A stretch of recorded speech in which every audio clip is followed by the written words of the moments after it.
Hello, everyone. Let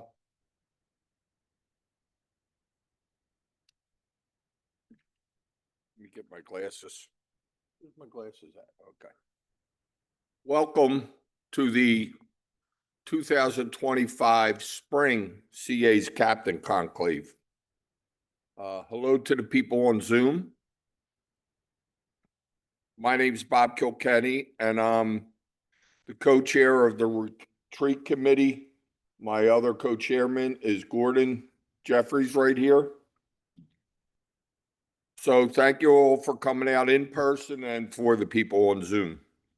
Father Mike, would you like to open up with a prayer?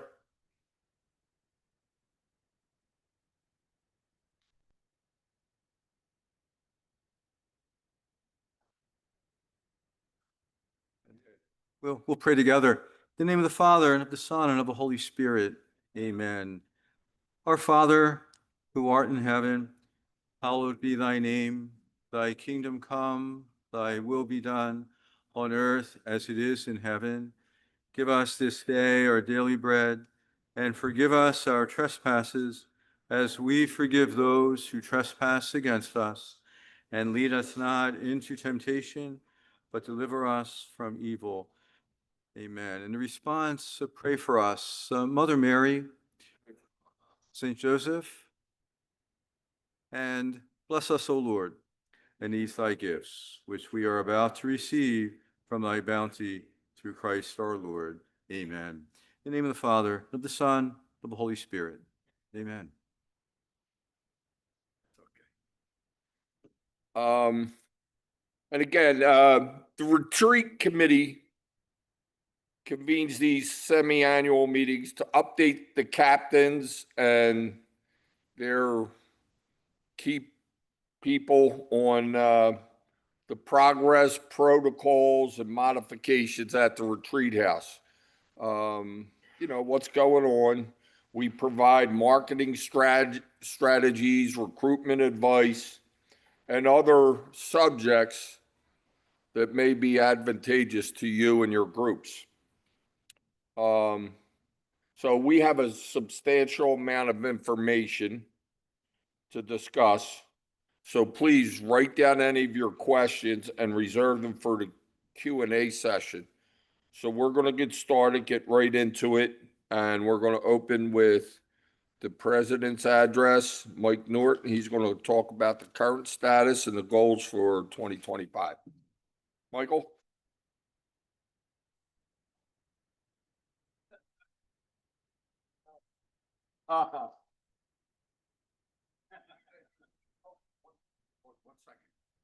One quick second. Mike, stand up. Mike Seaman.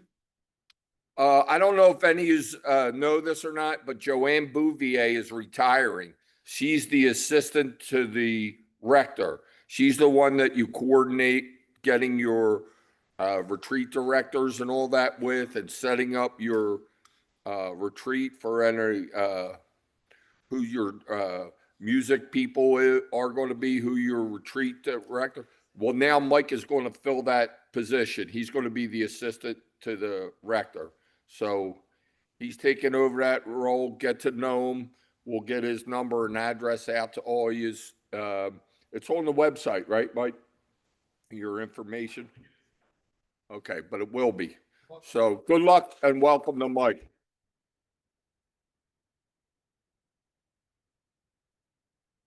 All right. Well, hello, everyone. Thank you for coming out. I appreciate it. Got a good turnout for this particular conclave. I want to give you a couple of quick things. Number one, just to let you know, from a standpoint of where we are this year. This year, in terms of the men and women of Malvern, we are running just about even with 2024. That's not a bad thing because we were running ahead in 2024, ahead of the budget.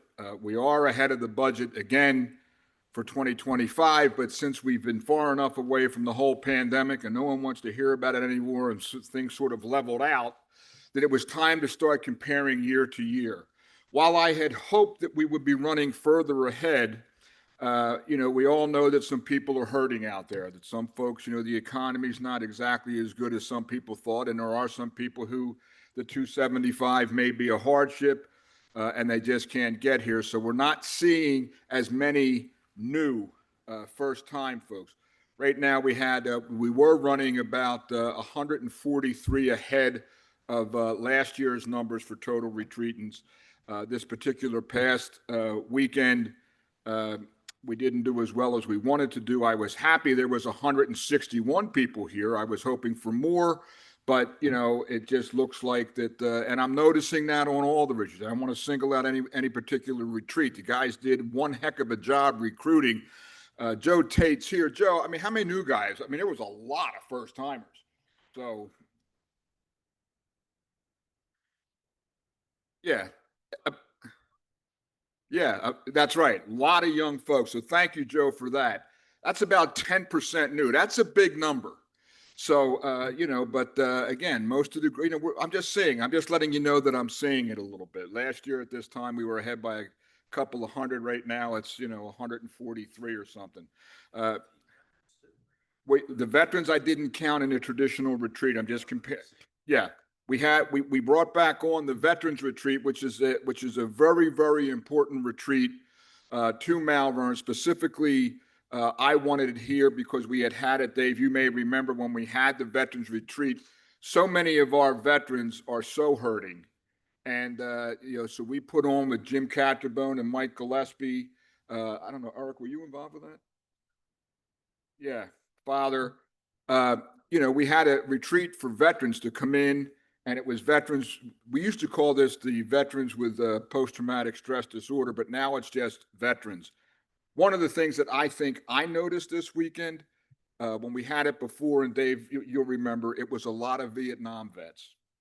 We're starting to see the Gulf, the Afghan veterans, and things like that.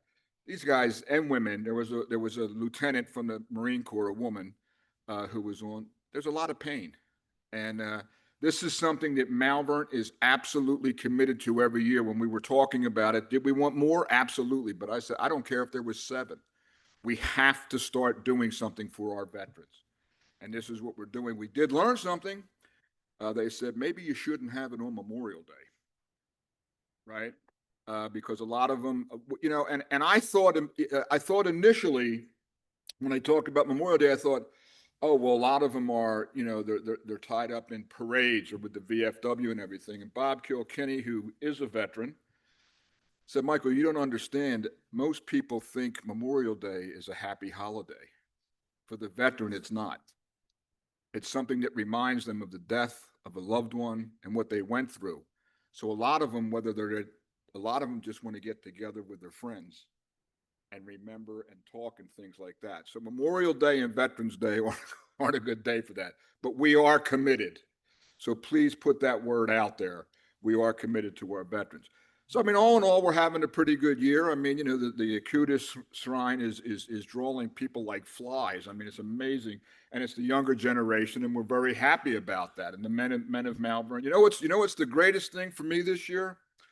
No one's given me a hard time about taking that conference room offline.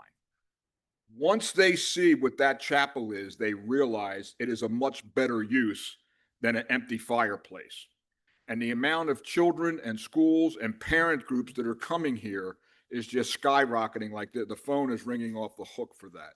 And we're doing more and more for our youth, and they are our future. So I'm happy about that. Obviously, you've seen the cross out there. Please mark your calendars if you haven't seen the date yet. June 22nd, Archbishop Perez is coming out here. We're having, Father, correct me, is that technically a high mass we're having? Is that the right word?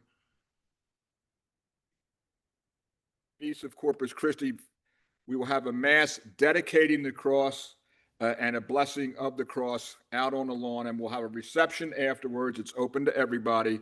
But we will also be recognizing those folks who made it possible, because those of you who heard me speak before, Malvern has put very little money into that cross. As a matter of fact, I think it's zero that we've put into that. It's a $200,000+ project, and we haven't put anything into it yet. Now, we haven't raised all the money. We're about $50,000 short. I got to get that in. So if you're feeling rather that you want to give, please do that. But we'll be thanking in particular the Petrangelo family, Paul Coletti, one of our newest board members, the Petrangelo family, who not only moved the cross from where it was, brought it here, then we revamped it. Then they came back out with 2 cranes and reset the thing and built the base, and they didn't charge us a nickel for that. Then we had Fran Petrini and his concrete, and Eric talked to him. They came out. Fran donated all the concrete, all the rebar, all the wire, all the stone. Another gentleman came up, Nick DeProspero. He's a retreatant of ours. He said, "I'm a mason. You get the materials, I'll build that thing." And so it's being built. So please come on out. It's going to look like the cross did down on Logan Circle when the Pope was here. And there's a whole mass I think we have the Knights of Columbus coming, and we have some bishops that are coming. This will be a big deal for Malvern. It's one of the bigger things that has happened at Malvern and certainly in this century. And it's going to be something that changes the trajectory of Malvern with the people who are coming here. People will come to that cross to venerate that cross because it is a relic. So there's a couple of things that are going on around here. We're working on new retreats, women's retreats. We had a very successful, where's Carmen? Here's Carmen. First of all, let me stop. Anybody who's on Malvern's board, please stand up.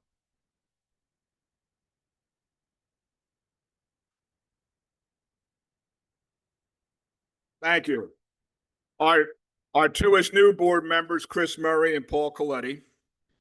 You'll notice that we have 6 board members here. These folks are double dippers. They're CA captains and they're board members. So we have Martha Quintana here, who's a double dipper. She's not a board member. She's a full-time employee. She's going to be the captain for the Santa Maria Guadalupe. Right. So these are great things that are happening. But Carmen's group, Women of Hope, started with 20 people and is now over 100. They were on the same weekend as the Chinoculum group. It started sort of as an experiment. Can we have men and women on the same weekend? I personally was raised by a woman who raised 4 boys, and she let us know that women certainly can be anywhere. So that wasn't a stretch for me. But the Chinoculum group, and I say this not in a anti-feminine, the Chinoculum group opened their arms and welcomed these women, and they asked their wives and or their girlfriends if they wanted to come, and they did. And now that's grown so much, we have to find Carmen another weekend. So it's a great problem. So we're going to try it again with Anthony's group. I think, Anthony, we're going to talk, or Gordon's group, right? Yeah. We're going to see if we can put a women's group on your weekend to see about that. And it's something, guys, that I think we need to do because we have the space. So we're going to try more and more to get to grow the Women of Malvern. And one of the easiest ways to do that is to bring them on when there's a men's group here because of economy of scales, this and that. But why not invite your wife? Why not invite your girlfriend, or your sister or your mother? Why not? Look what we're getting out of it. We should be sharing that. So that's what we're going to try. So there are the great things that are happening here. And I'll get off of here quickly. But I want to bring to your attention something that has come up. You may have heard about it. You may not have heard about it. Please let me get through it before you start asking questions. Father Mike Davis has joined us. Terrific, very holy man. But we had the priest from the archdiocese, I'm not going to give you his name because I don't want anybody writing him letters, who came out on retreat, and he saw the way that we were currently doing private adoration. And he said that we are not doing adoration properly within the legal bounds of the dogma of the church. Specifically, no one should touch the tabernacle. And we've been leaving the keys in it because, people either they don't show or there isn't somebody to, repose the Blessed Sacrament at Mass. We were shorthanded. I don't know when that particular standard started, years ago, and Dave White's and Joe Tate, you've been what, 50 years? 50 years, Dave, 65, John, 50.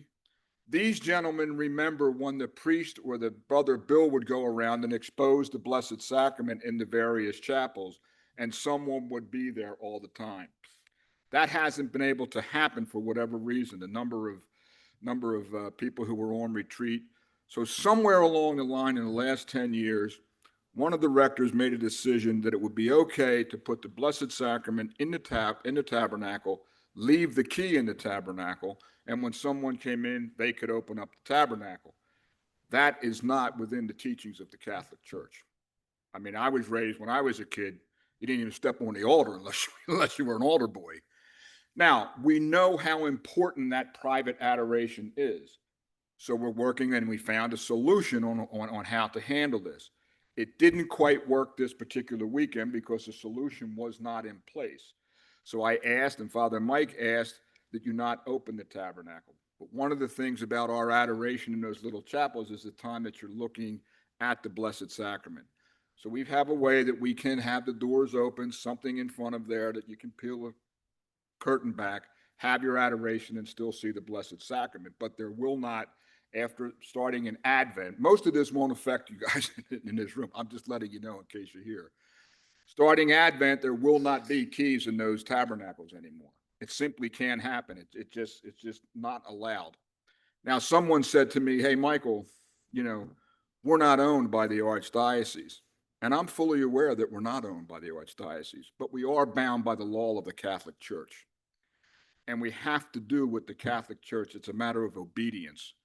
And I'm going to obey it, but I found a solution. We found, I didn't, somebody else came up with it. In Drexel Hill, they have a tabernacle. It's got a little door on it. You open up the door and you can see the Blessed Sacrament. So we will find a way that people can see the Blessed Sacrament. So what I'm asking you is to just please bear with us until we get that done. Okay? It's something that we simply have to do. We have to be obedient to that particular rule. We don't have the manpower to have someone put the Blessed Sacrament out and repose it all the time as we used to. So we'll have this solution, and everybody will have their adoration, as they did. The other point I think that was raised there, and Father, I may ask you in your talks just to hit some of the holy coordinates on this. Adoration really is supposed to be public. There really isn't anything called private adoration, although we were doing something like that. But there's always a chair in that adoration little room, the adoration chapels, and someone can come in and sit.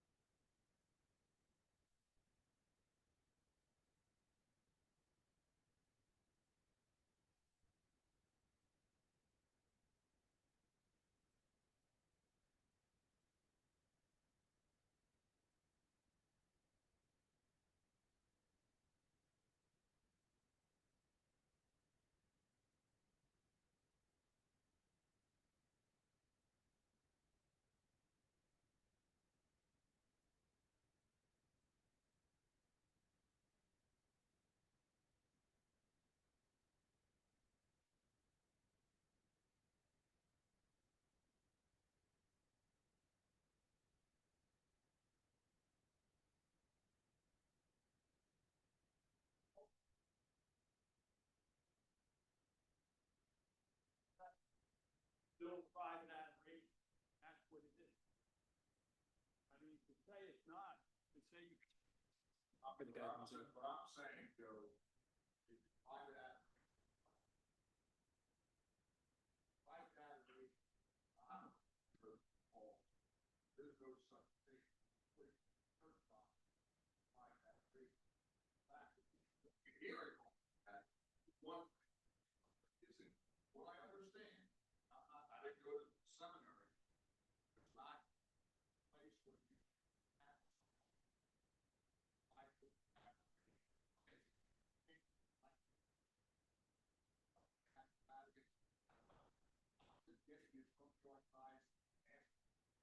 Well, certainly it must have changed at some time because every,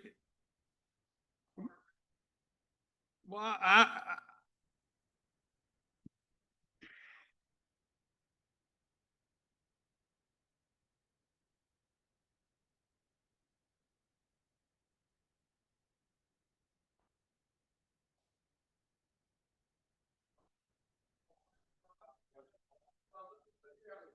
Go ahead.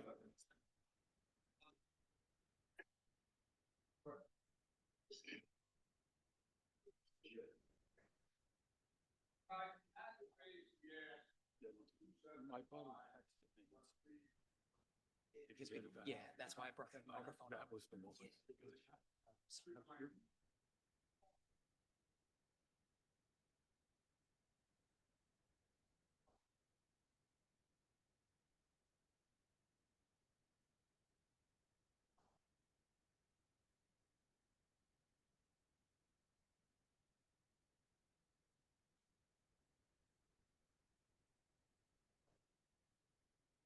It's just the economics. It's the economics of things. This is what things cost. I mean, our food bill's up 25%. We simply cannot hold the cost down. I'm sorry for that. Also, the people who are used to give us big, large sums of money to cover things, they're not doing it anymore. And I'm going to say something. You know what? Because I've been dancing around this for far too long. So I'm going to say it. But let me say this. All right? Let me say this. My contract ends on Saturday.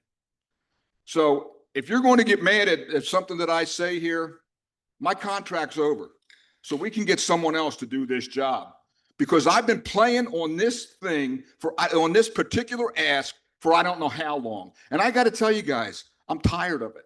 I am absolutely tired of begging people to pay the full amount. It's ridiculous to me. There is not one business in America. You know what? My plumber came over and he just put a toilet in today.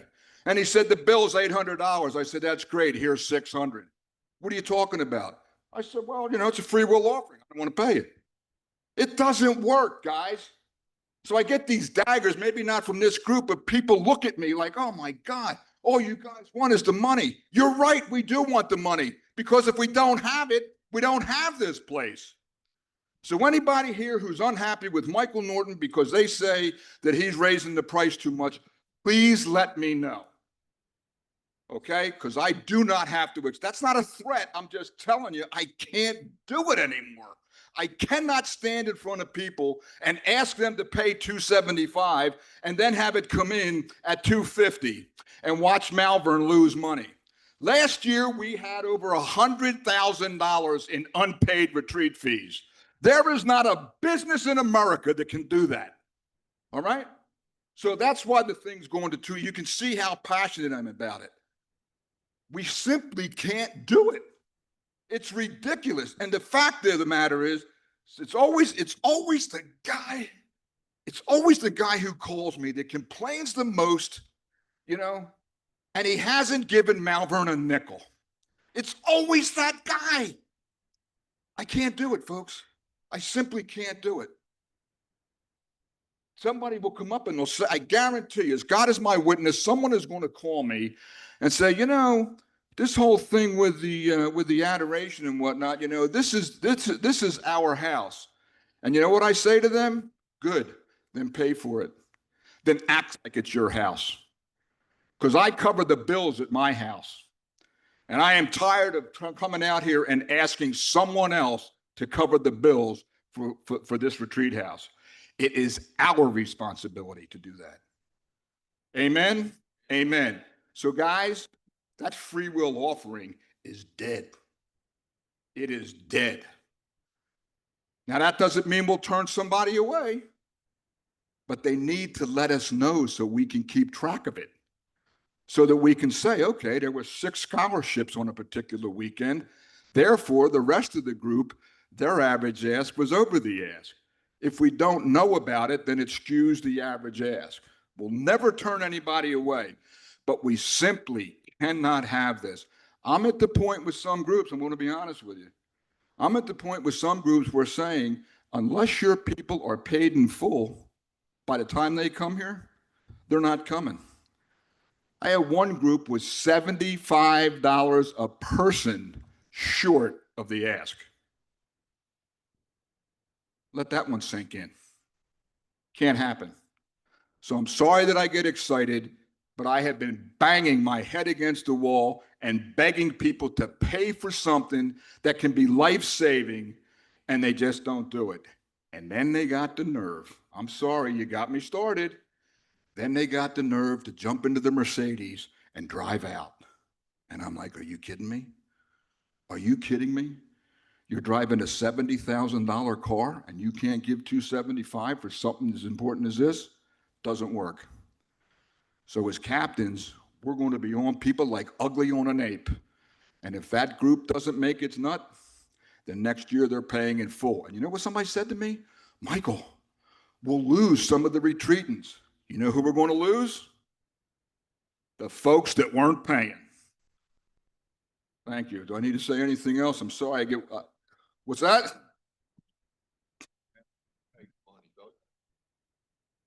I'm not one of them. I pay for my retreat. Well, yeah, this is approved by the board when they look at what the cash flow is. No, but I put it out there. But I am the guy that sees it every week. Every week I see it. No. It's the guys that have been coming for a long time. So guys, let's get our guys to pay. That's exactly right. That's exactly right. But that's how passionate I am about it. I am about it, you know, but I can't bang my head against a wall anymore. Yeah. Yes, Martha.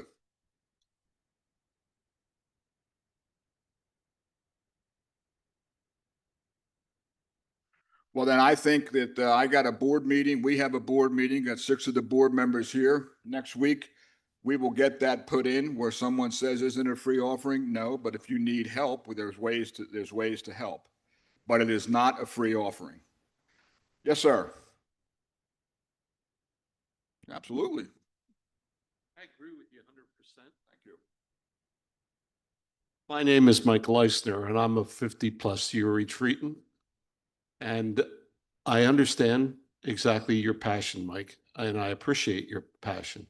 But the only thing that I'd like to say about the 275 is that I've noticed, being the son of a 50-year retreatant, okay, is when that envelope was on the table and the retreat was over, you had the time or the thought to say, what am I going to put in that envelope? By changing it to have the person put their money up front, I believe, and this is just my personal opinion, I believe now you have people that 6 weeks out before the retreat, they're sending you a check for $275. That same person, if they were at the retreat on Sunday, after listening to the Father and all the retreat, and you do the money talk, right? And they say, look, there's guys that are sitting out here that can't put 275 in there. You're a person, the great example, the guy who has the Mercedes. You had a good year this year. 275 to you is nothing. Could you pay for the man next to you? How many times, now maybe Dave would remember this, I don't know. How many times did they open those green envelopes and there was 400 in there, 500 in there, 600 in there? Because at that point, after that retreat, that person had such a great retreat, they thought, you know, God's been really good to me this year. I can help that poor guy next to me. I think by having it, and look, I'm not saying to you that all that it shouldn't be that you pay, we should be paying our way. But I believe that there's people that now who used to be more, I don't know how generous, okay, have lost that because they don't have a way to show that, you know. I use, and I'm sorry to take your time, and I use this, and my mother used to tell this story of a friend of hers who went to weddings. And she would hold her envelope for the bride and groom to see how she was treated at the wedding. She really did. I won't say the woman's name, but so if the bride and groom didn't come around and say hello, one of the zeros fell off the check. Right? But if you came around and so I use that analogy as here at Malvern.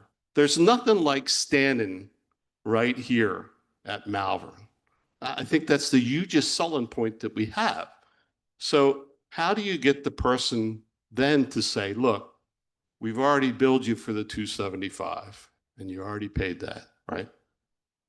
But again, there's gentlemen out here that can't do it. Honestly can't do it. Can you guys put a little, I don't know how to do that other than put another green envelope out. Mike says that in his Yeah, talk. hold on, Paul. I say that at the meetings, but your point is well taken.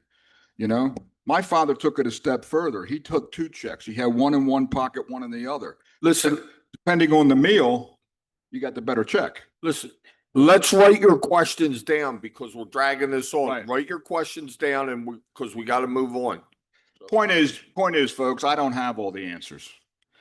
So I'm saying thank you. I'm saying thank you, Mike. Let's work together to figure out how to solve this. There has to be a way to solve. We got to pay the bills. Right. So, let's find out how to do that. And, one of the ways to do that is to just, tell people, right. Right.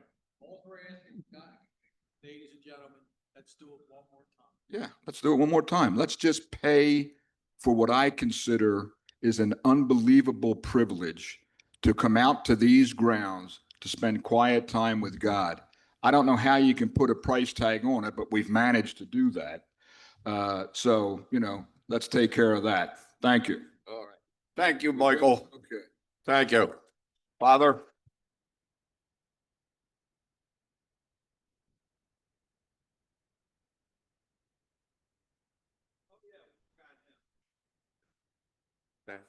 Thanks, Bob.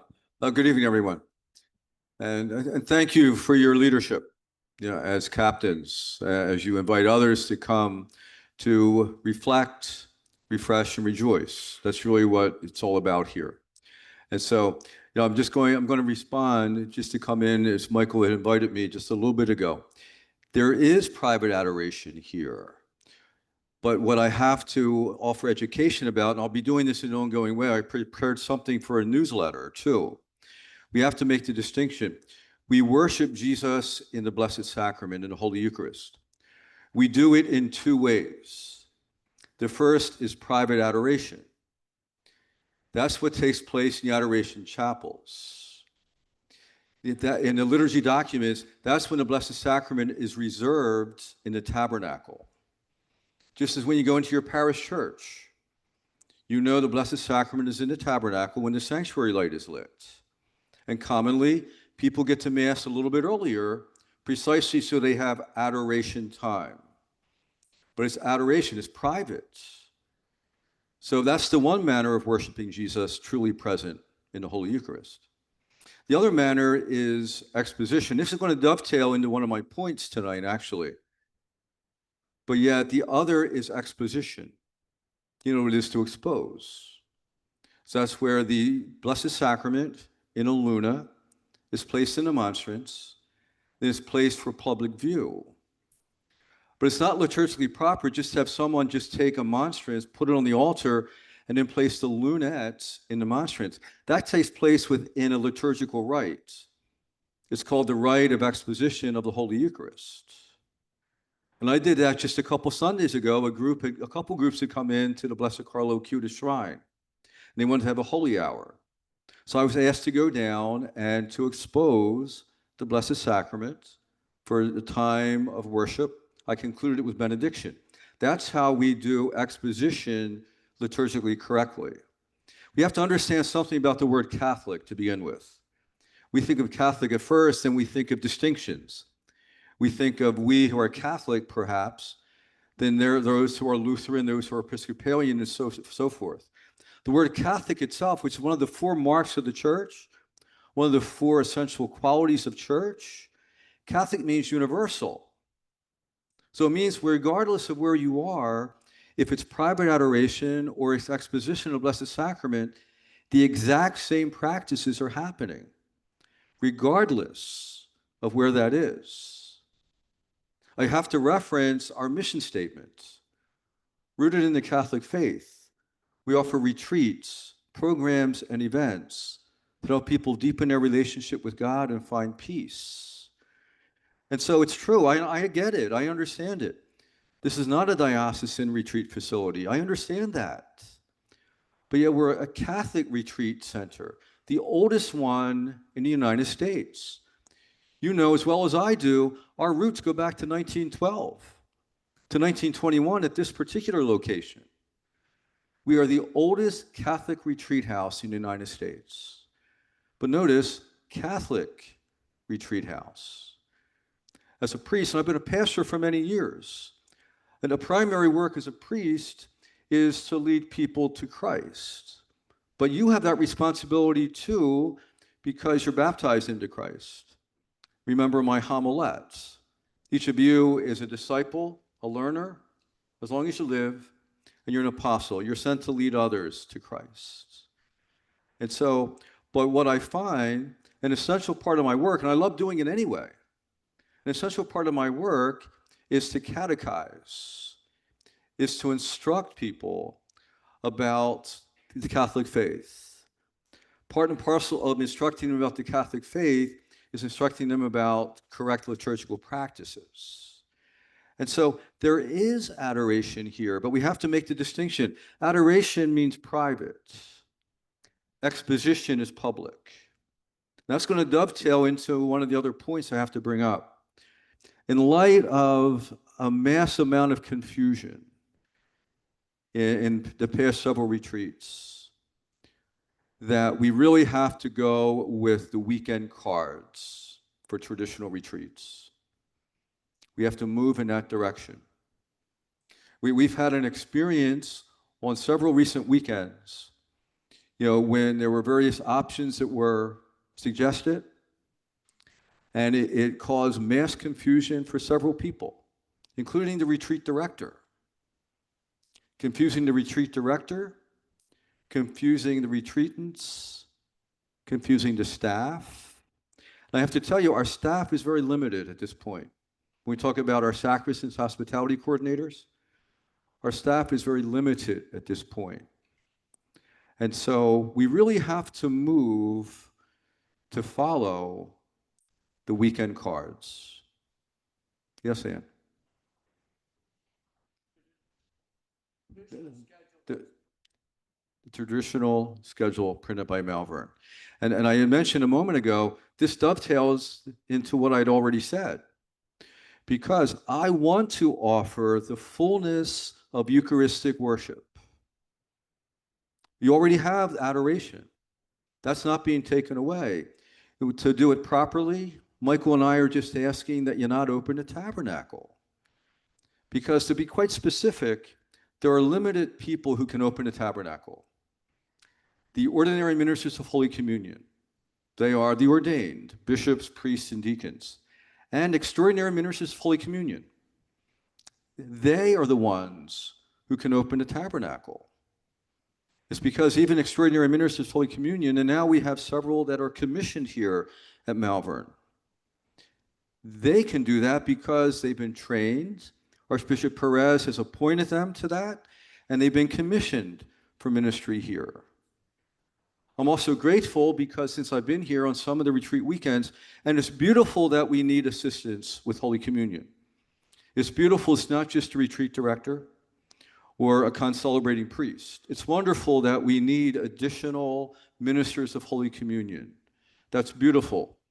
That speaks to the ministry that takes place here regularly and has for many years. And so what has happened? I've done this on several occasions. See, the church is pretty wise. The church allows for unexpected happenings at times. In the case when there are few ministers of Holy Communion. In the Roman Missal, in Appendix 3, there's a right for deputing an individual to distribute Holy Communion just at that one Mass. Now, what I have asked when I've made this request is that someone who's already an extraordinary minister of Holy Communion. But please understand, when you're commissioned for your parish, you can't go anywhere else and fulfill that function. That's for the ordinary ministers of Holy Communion. You're extraordinary to assist the ordinary ministers when need be. And you're only commissioned for that particular place. However, when there's need, as we have at Malvern, that an extraordinary minister and it's commissioned in a parish can be commissioned just for that one occasion here to help out. And we've been doing that successfully since I'm here. And so, but I want to offer the opportunities for exposition. The beauty of liturgical worship, it's both ends. It's private, and please make the word association, I think this will offer clarity for you. You know, we don't have to say private adoration. Adoration by nature is private. So adoration, there's adoration. That practice continues. Again, and the liturgy documents define that as when people adore the Blessed Sacraments reserved in the tabernacle. But then I also want to offer exposition. But again, with exposition, that this fits right into the traditional weekend schedule in the cards. On Saturday afternoon, 4 p.m. Mass. Now, by the way, Mass as early as 4 p.m. becomes the Vigil Mass for Sunday. The 4 p.m. Mass is not a Saturday afternoon Mass. It's the Vigil Mass for Sunday. In this archdiocese, a Mass scheduled at 4 p.m. on Saturday afternoon qualifies as the Vigil Mass for Sunday. What's beautiful about that, and this is on the weekend schedule on the cards, that there's exposition of the Blessed Sacrament at the end of that Mass. And then there's a period for people, because we need adorers, when the Blessed Sacrament is exposed, we need adorers, minimally two. We need adorers to be there for the time of exposition. And then exposition properly concludes with the rite of benediction of the Blessed Sacrament. That's right on the cards. That's right on the traditional schedule. As you might imagine, I'm encouraging you to consider that. In fact, for the article I prepared for the newsletter, which is precisely what I've done tonight in writing, to define by liturgy documents what is adoration, what is exposition. But then I also touch on that it just so happens that that's on the weekend cards for the traditional retreat. As you might imagine, in my writing, as I've just spoken tonight, in my writing, I'm just encouraging your captains to look at that because it's woven right in the schedule. And you have the fullness of worship of the Eucharist. Have adoration, if that's your personal time with the Lord. But then have exposition, which is liturgy, because it's with the community.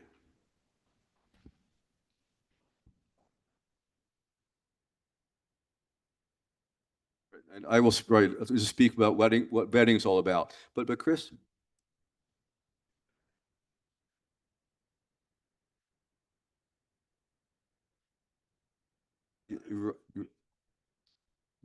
No, that's on a. I have a series of cards actually that I was given. Yeah, right. Let's see. Okay. Well, I have the ones prior to this. Oh, right, because this includes the extended homily. No, these are the cards prior to 2025. Right. But in that case, then we'll look ahead because I really believe we need to offer exposition. So what that means then, that it's adoration properly understood. Let's have a conversation because I would like to, because properly exposition follows Mass. It doesn't have to, because we can do the rite of exposition of the Holy Eucharist apart from Mass, but generally it follows Mass. And that's interwoven into the previous schedules. Right, yes, right. So we'll have that conversation. Okay, so now when it comes to, now as captains, you are welcome, and retreatants in communicating with you, you are welcome to suggest retreat directors, guest speakers, and musicians. But those requests have to go to Mike Seaman, Director Assistant. And then you mentioned the word vetting. You know, Pat, what's that all about? And I've done it several times in my short tenure. In vetting, it gives me the opportunity to introduce myself to the prospective new retreat director or the prospective new guest speaker. Because, and what do I do in that meeting? Well, I have to ensure, just based on their word, I have to ensure that, particularly for retreat directors, that their presentations at our conferences are not going to be in conflict with Catholicism. Of course, I want to take them on their word. But I mean, that's what I do with the retreat directors, prospective retreat directors, that they do not do anything that compromises Catholicism, because that in turn compromises our mission as the Malvern Retreat House. When it comes to guest speakers, it's more of a matter, to use a quote, to maintain that whatever they say is not going to get into politics. It's not going to get into prejudging people. Because in both cases, what are we doing? We're causing division. Politics is naturally divisive, and as in any other thing, it is divisive too. When you get into prejudging people, that's divisive. And so, what I need to ensure, and again, just based on what the public speaker, guest speaker is saying to me, that in some fashion, what he or she shares, in some fashion, is going to help the retreatants in their relationship with God. In some way, it's a faith witness, which is generally what it is. That's generally what they tell me it's all about. So that's what I mean by vetting. And I have done that with Joanne since I first arrived here, and now I'll be doing it with Mike Seaman. We have a few to do. And it's been a very, very pleasant experience, quite honestly. But that's really what it comes down to. Just comes down to vetting. A word, too, about letters is, yes, right, yes. You know, it's just good. Right, right. Just to inform me of a prospective retreat director, musician, or a guest speaker. And then Mike and I will reach out. You know, but also too, you also have a retreat document, as far as I understand, do you not? I'm going to ask you to fill that out and to note on that document a proposed musician or retreat director or a guest speaker. Yeah. And then my office will then take it the next step.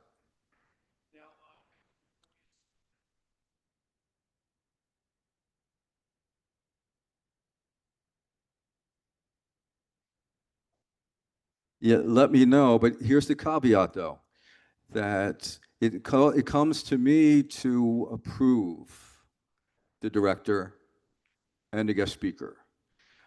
So please don't confirm a retreat director or a guest speaker on your own. And there's a practical reason for that. In my job description, I'm called to direct 12 during the year.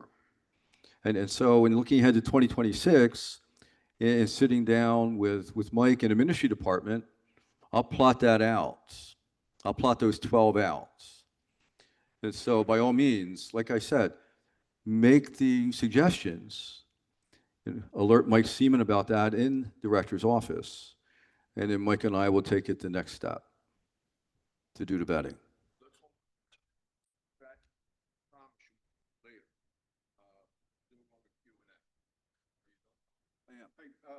Hey, Ann Fleming, could you please come up?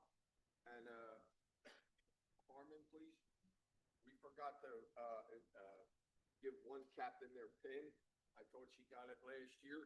So can you bless the pin for Ann Fleming? One over here, Ann, from the Legion of Mary. Carmen's going to pin her. Okay.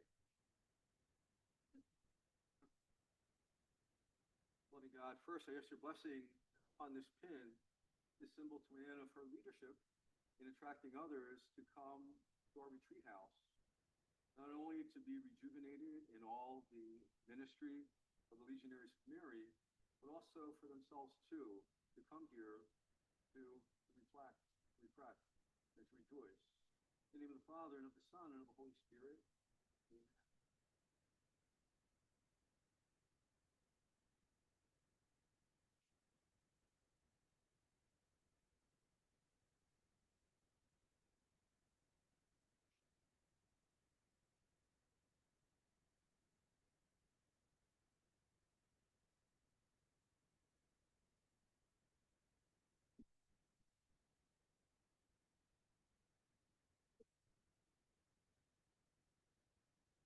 Congratulations, Dan. Thank you, Father Mike. Stick around for questions.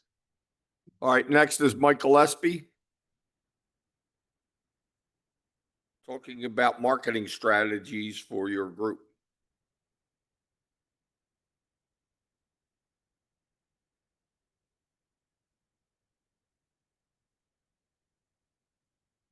Okay, so want to just go over a few things. I've talked with this group before. I'm working with marketing here at Malvern, and I'm trying to do everything I can to support retreat groups and help you get the numbers and bring folks in. So just to take a step back, the general process is that when we create a retreat is created, your retreat is set up. We create a page on the website. Ideally, what we want to do is have a flyer, a visual that would go on the website. Many of the retreat groups do provide us with a graphic of some kind that gets put on the web page where people register. I then go in and I create an event in Facebook, and I use the graphics there, and then I push it out with social media posts. A couple of the other things that we do to put the word out about retreats, we will, in addition to social posts, we use constant contact. So once a month, we send an email blast out to over 15,000 people, and we promote the upcoming retreats. If you're in this business, you know that 15,000 is a good number. We have virtually no bounces, which is we scrub this list, pretty much every week we're scrubbing it. We have a very high open rate, 50 to 60% open rate. And our calendar and our events are very at the top of the list of the most engaged things on the email blast. So that's the sort of the core basics of how we begin to promote a retreat. I also send everything out to the Archdiocese of Philadelphia through two channels. There's a Thursday deadline for a monthly priest mailing that every pastor in the diocese gets. And so the retreat flyers that I have, along with a summary, get sent to the priest mailing for their distribution. And then the diocese has an events calendar, an e-newsletter also, and we're allowed to post 2 events. So I post the next 2 events.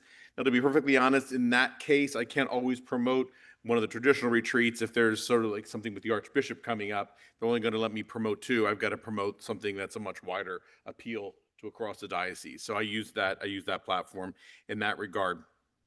What I want to do though is I want to talk about like these flyers. So a lot of groups do a great job. They provide us with flyers. We're trying to help streamline groups, and I want to make sure that if you're producing a flyer in your group, they keep it basic, have as many pictures as you can, have as little text as possible. We want to keep it to the basics, where and when possible. They tell me, I'm in the marketing business, that a goldfish has an attention span of 10 seconds and people have an attention span of 8 seconds. So you can imagine how much we're reading. So we want to have as little text as possible, as many pictures as possible. If your group is stuck and you can't create a flyer, or if you want help, I'm here to help do that, and I've created a few templates. I try to match the flyer templates with any of the social media posts, so there's a similar look and feel, a little bit of synergy, if you will. So I put that together. Any questions on using those flyers and where they can go? You can also convert the posters. Convert the posters, exactly. So that's what I mean, a poster or a flyer, exactly, yeah. And these also, that reminds me, these go to all around campus. So these are the things that are around on the plastic, acrylic sleeves that are around campus. So I'm trying to hit on a few themes, what the retreats include, so on and so forth. I think here's a good example. We've got the dominant picture of Malvern. We've got the retreat director and Father Simeon's photo in there. We got the price in there, et cetera. So those are the kinds of things that we're trying to do to streamline the process of promoting the retreats. I've been asked a lot about what groups can do on their own. So and there are a couple of groups that are doing a really good job. Some groups have created their own constant contact, group list. Text messaging is very useful. Eric has been working with our constant contact system to begin to pilot text messaging. It's been a little slower in the coming, but that's something that we're working on, so we can use text to communicate with folks. We're also looking to expand our social media presence. So right now we mainly have Facebook and Instagram and a LinkedIn page. We're going to be looking to expand a couple things. We want to expand into, believe it or not, TikTok. Mainly this is because Eric has said he wants to do a TikTok dance for each of the retreat groups to promote our retreats. No, but TikTok is actually a growing space, and a lot of Catholic influencers like Father Mike Schmitz is out on TikTok. So it's a place for getting it's a place for getting information, especially to a younger demographic. We want to pivot our LinkedIn page, which is currently a personal page, to a professional page, which will have some pluses and minuses, but I think the pros will outweigh the cons. We're looking at getting into Twitter or X as well. So groups. I'm going to get to that. Yeah. So thank you though. So one of the things that we've done within Facebook is that each retreat group, and Eric is going to talk about this, has their own group within Facebook. So what I'm able to do then as the sort of overall administrator, what Malvern's able to do as the overall administrator, is we can then send invites to each group. So I can send an invite to that group about their upcoming retreat or a Malvern event, et cetera, et cetera. I would recommend that if you have someone in your group that's interested or engaged in social media, get them to head this up. As you know, the Malvern administrators have access. Eric has access to every single one of these groups, but we really need someone at the retreat level to be pushing this out. In terms of younger folks, Instagram is a platform for younger folks. Instagram does not have the ability to create individual groups like this. So we're limited there, but we should be pushing things out as much as we can on all those platforms.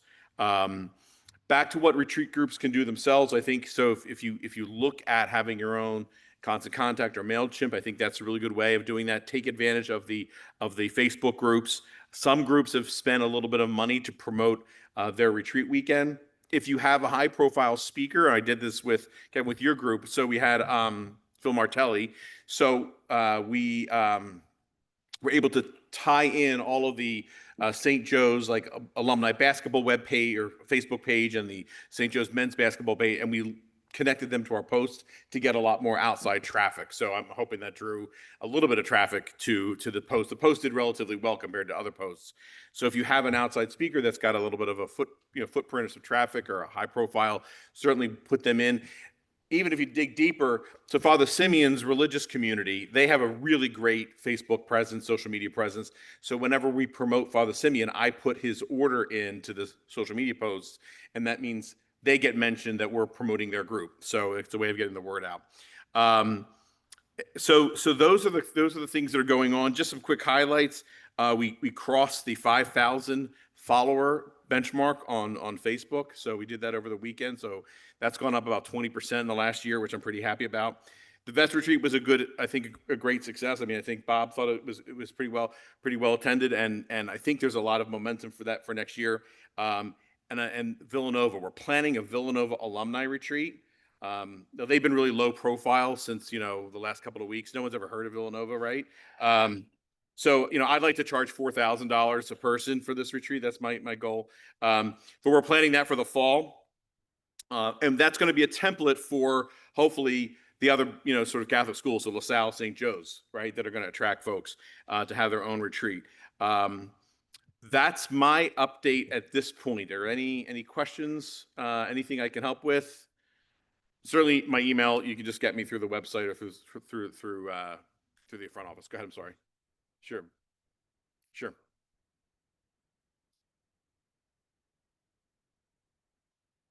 That's a good question. So I can talk to our team about that. We should be able to set up a group we have probably 300 or 400 separate mailing lists within our Constant Contact group.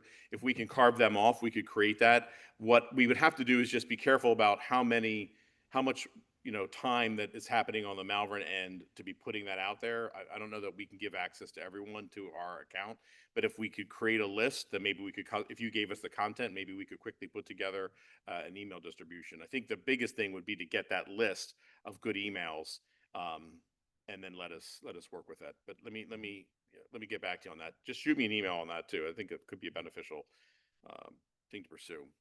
So, Gordon, was I on time? You're my timekeeper. All right. And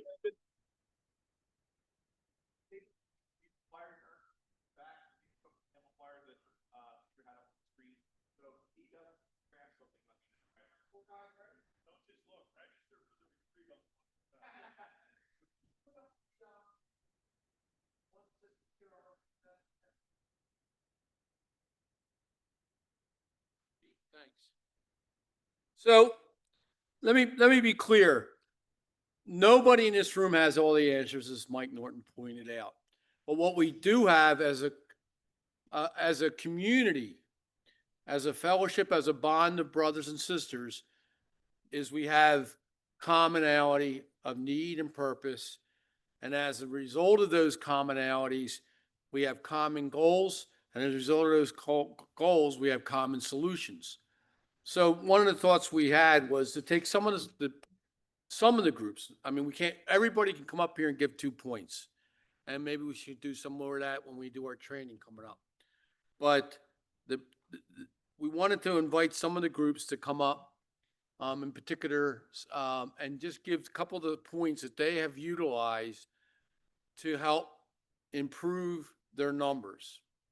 I mean, I'm going to be brutally honest. Every one of these groups have done a couple of things. They're all in common. In many of the cases, the percentage rate from last year to this year are in excess of 50%. Most of these cases, their increase in overall numbers are 10% from the previous year. Okay, so if they were 160, they're now 180. Okay, does that make sense? So these are the kind of things that we were looking at. And the last item was they had a significant number of one of these probably 15% of their overall numbers for first time. Okay, so they're things trying small purpose. So I invite first I want to have John. It's in order of the calendar, just so you know. So John's going to give out pencils. This is a pop quiz. Pop quiz, everybody. John Overman's going to present first. Oh, I'm sorry. I keep forgetting that. I should do this, huh? John Overman's going to present first, and take it away, John.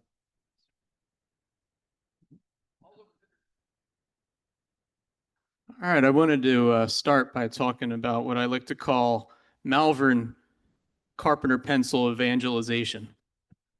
And we started doing this at our retreat last year, and myself and my fellow recruiters handed out 300 carpenter pencils to potential new retreatants that contained a message on it. You know, St. Joseph in the Hills, pray for us. And then on the back side, it says Our Lady of Fatima Retreat at Malvern. It gives the dates of the retreat and then the website address. So the folks we were handing them to could go on the website and sign up. And this year, we're going to expand that a little bit and also bring, essentially 2 carpenter pencils for each retreatant that goes. One, they'll get to take home with them, and it will be the dates for the next year's retreat. And the second one will be for them to hand out a carpenter pencil and invite someone to go on the retreat. So hopefully that will be another way to help us, increase retreatants.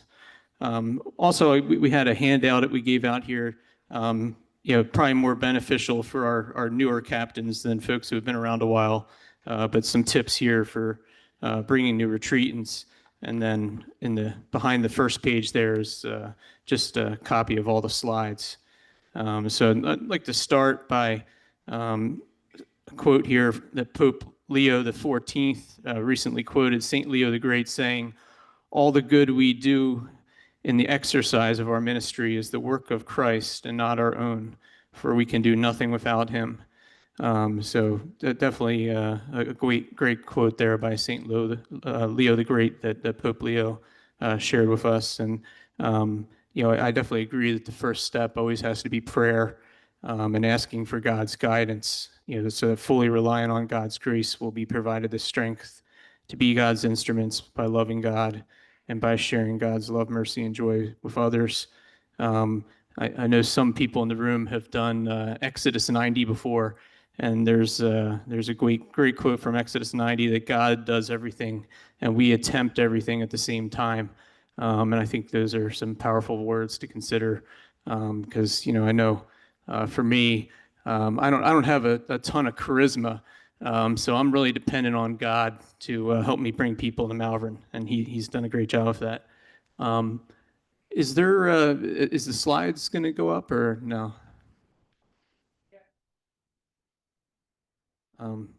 If you could jump to my second slide. So, I want to spend some time talking about why joining us. Why would you want to join a small group? How could that benefit, both you, other people in Malvern? I think the cornerstone of that is building Catholic community with your retreat group of current, past, and potential future retreatants by joining or forming small groups post-retreat, such as men's groups, Bible studies, Knights of Columbus, and any other small groups that might be at your church, parish.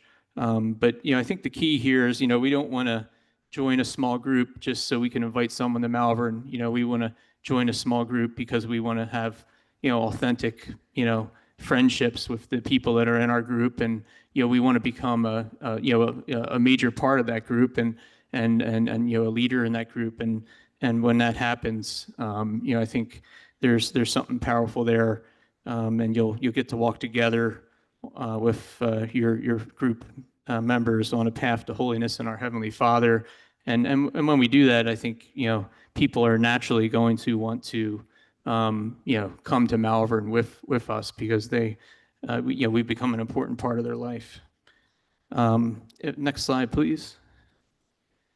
And when we're joining small groups, I think another thing that's important to recognize is you don't want to limit yourself to just people at your or groups that are at your own parish. You may want to join a small group in another parish and meet some new people, and that could open up some new opportunities for people that maybe you haven't had the opportunity to talk to Malvern about in the past. Because if we're only hanging out with the same people that we've hung out with for the last 20 or 30 years, it's pretty unlikely that you're going to be bringing a new retreat into Malvern.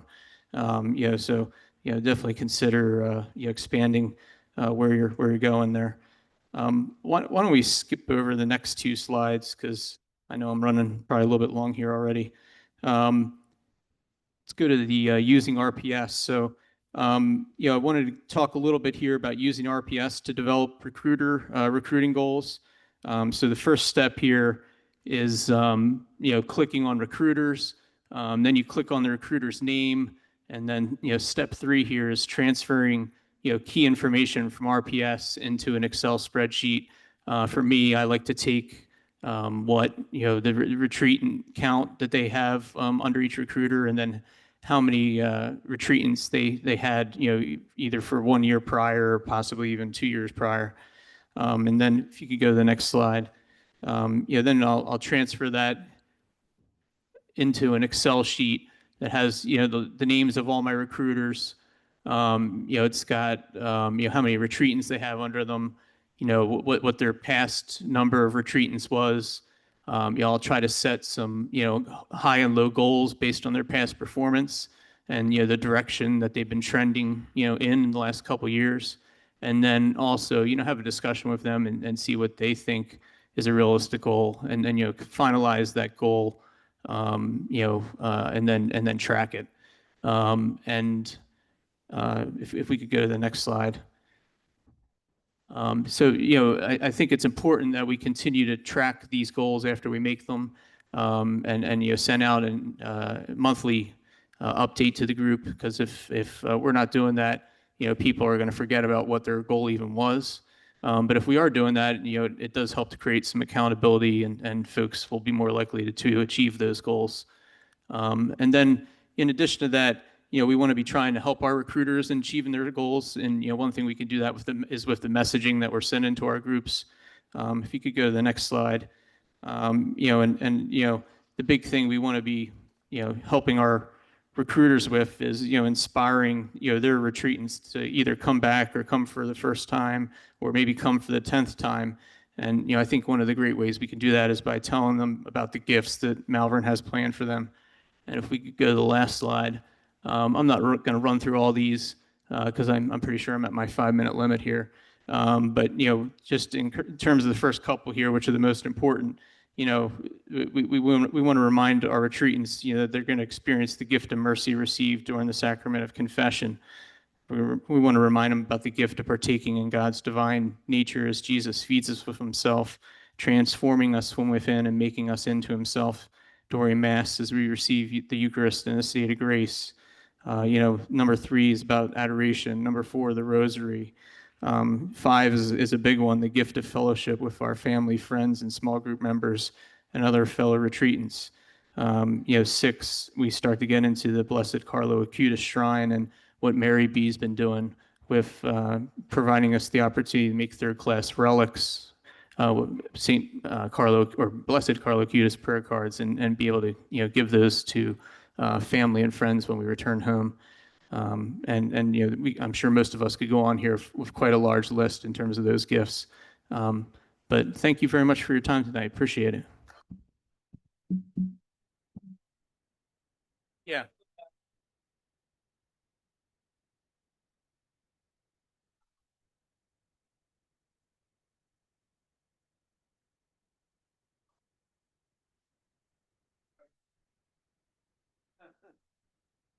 So we have Andrew Sacchetti from the St. Peter and Paul, and he just has a couple of great tips for us.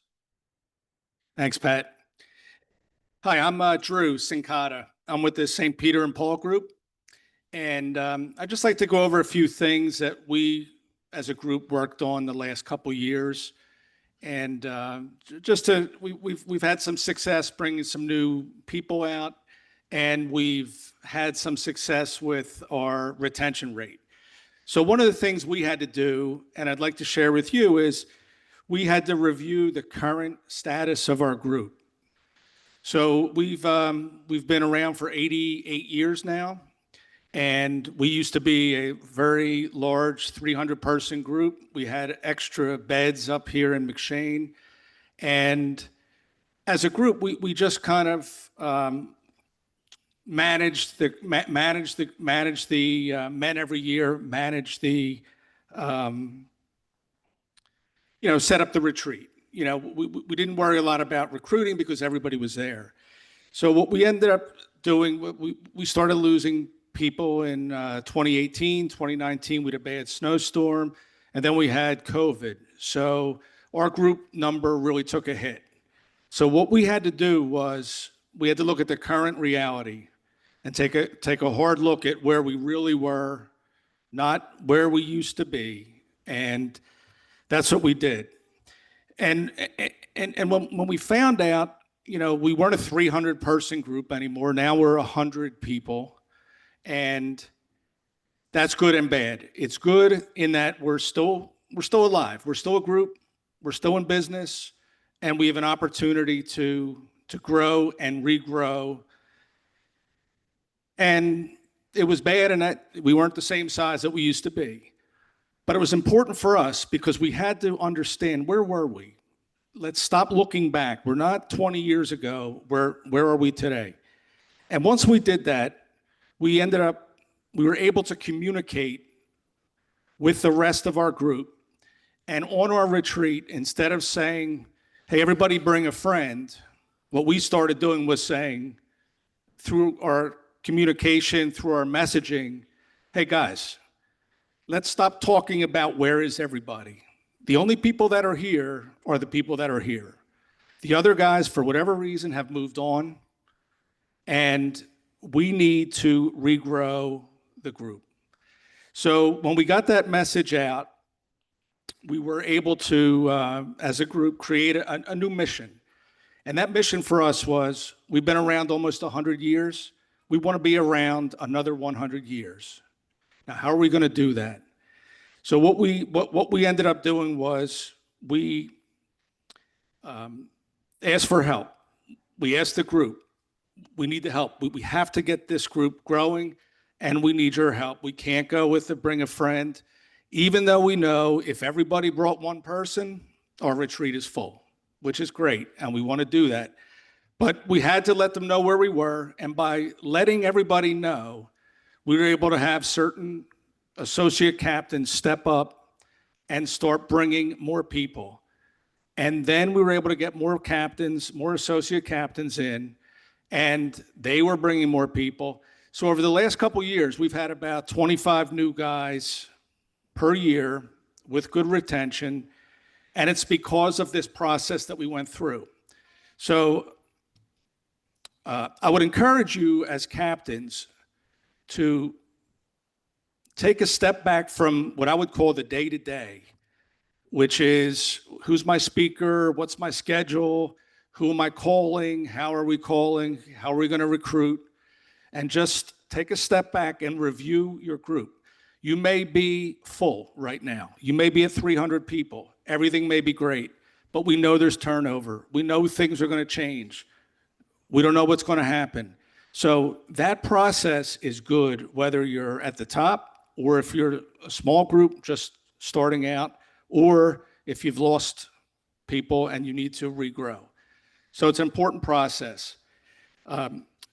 So when we set this mission, we said, let's go for another 100 years. We looked at an action-based process where we said the days of just sitting back and saying, where are the people? Why are they not coming? Those are over for us. So we're doing now aggressively what all of your groups have been doing.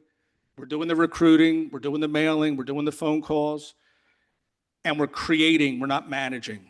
That was a change for us. I know a lot of you, your groups are always aggressive and always recruiting. But it's helped us. We also did what we called a forward-focused approach. COVID hurt us, but we were in a bad habit of looking backwards at COVID, talking about COVID, who's here, who's not here, where are they? And it wasn't helping us grow. So we decided we're done with that. We are where we are. If we're 100 people, let's get to 300. Let's start now. Let's start this growth process. And it was helpful for us. And the other thing, my last thing is, I've been a captain now since 2018. I've been to a lot of the conclaves. Pat has taught us a lot. When I started and the other guys in our group, we didn't know anything about being captains. But there's a lot of good information here, Pat. I'd like to thank you for everything you put on here, teaching everyone how to do this job. And I put here proven, because the retreat house has been around for 100 years. We know this works. So if we just do these processes and listen to other captains and do the work, then we'll be okay. So it's proven. So we were a little off certain times when maybe the retreat house was going to pick up some of the marketing versus the group. And so at least my group was. But now we know, follow the process. It's proven, it's worked before, and that's what we're going to do. So I thank you. I wish you guys good luck. So Drew exemplifies, if it's going to be, it's up to me. So I want to introduce Edwin Matoya Jr. I always mispronounce his last name, probably. Blessed Trinity. By the way, Drew's retention rate last year was 72%.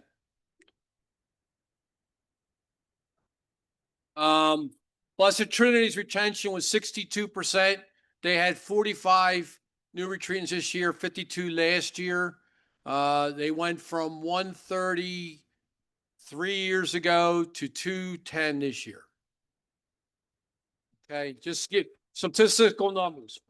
And guys, just like he said, it can happen.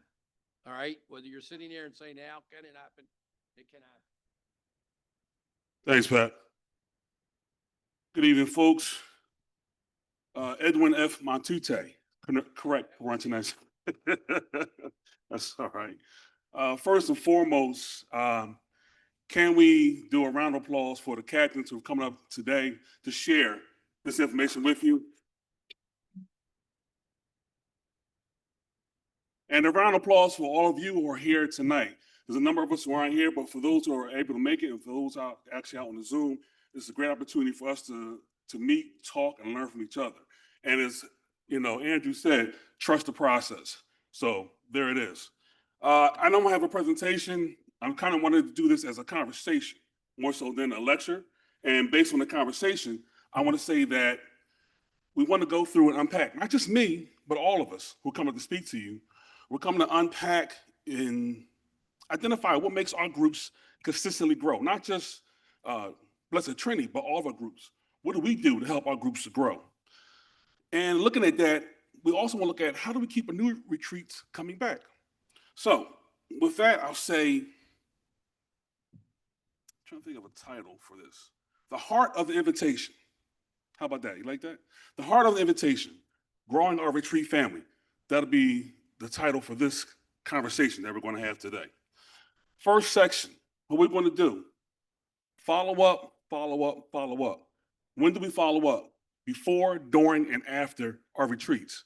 Before and after, that's easy. But during, how do you follow up with somebody while they're on a retreat? Easy. When you had your treatments, there is time, there's free time. Talk to them, pull them to the side. How you like it? What's going on? How'd you like the last speaker? Anything that I can help you with. Just check in with them, get information. It's the same thing at the end of the retreat. We're getting surveys. We're doing an on-the-spot survey. You're getting it right from the horse's mouth, so to say. But that's how you get the information. And with that information, we can share it and make sure our retreats are better year after year after year. I know we talk about the pandemic. Pandemic is gone. That's in the past. We got to look forward now and get new folks in. We got to do everything we can to support ourselves. We got our new our new rector in, Father Mike, is doing a fantastic job. He's supporting us. Let's support him and make sure that we get more folks in weekend after weekend. So we have a new retreatants come in, follow up with them during, sit with them at dinner, sit with them at lunch. Then we'll say like the first day, Friday, dinner, sit with them. Saturday morning, sit with them. But then lunch, split them up. Send them to another table. Let them sit with people they don't know so they can network and introduce themselves so they can grow and be a part of this real brotherhood that we have. People come back, and it's not just for the silence.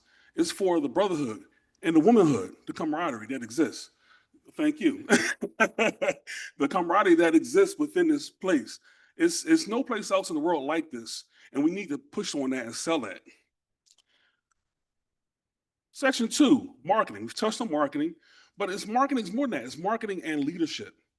We as CA captains, we are the leaders. We've identified, our groups have identified us as the leaders, or we may have drawn a short straw, but we're in this position. We're the CA captains. It's our job to make sure folks come out, and we have a support group. Never feel like we're stuck and we don't know what we're doing. We have a support group to help us. And with that group, we can reach out and find new retreatants and bring them in and grow our numbers. And thinking about that, Father Mike had touched on it also. What do you want to do? You want to bring in speakers, retreat directors, musicians? I mean, it's more about or less about what it is they're saying. It's more about how we present it. We're thinking about marketing. We have the nice flyers. We put the flyers together. We put it on social media. But how we present it is how new retreatants see it. Think back to when you first came up to Malvern. How did you get here? How was it presented to you? What was that spark that ignited you to say, this is where I want to be year after year after year? I've been here 30 plus years. It's a long time to think about what sparked me to come up here.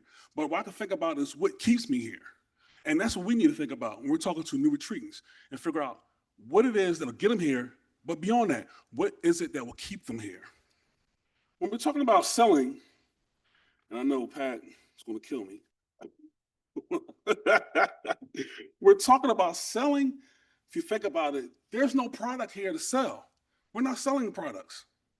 What are we selling? An experience? How can we sell the experience? What it is that we're actually doing, we're sharing. We're sharing the blessings that we have received with others and hoping that that touches their hearts and hoping that they will want to share with someone else. So we're not selling anything. We're sharing it. And in sharing that, it will bring people in. So keep that in mind. I know $295. It should just be $325. Just push the number up. Why circle low? Just push it up. We need the money. We need it. All right. So with that, I'm gonna leave you a couple of questions just to think about, ponder on. Even maybe when you're going out talking to folks, think about these questions. First, we speakers and directors, think about someone you've seen and spoken to that really moved you. And when you think about that, write it down. What are the characteristics? What is it about their speech? What is it about their personality that really moved you? And pull that template together and put it in your mind. So now we can use that when you go out to find other folks. Think of those things that drew you in. Look at those folks and vet them. After you do your pre-vetting, then bring in, we'll go through the official process. Trust the process. Father Mike will figure it out for you. Other question you want to ask yourself that I missed. How many of you were invited by someone long ago, but even beyond that, they followed up or after the invite? If you think about that, what is it, who was it that really put that in your mind? Think about that when you're talking to folks.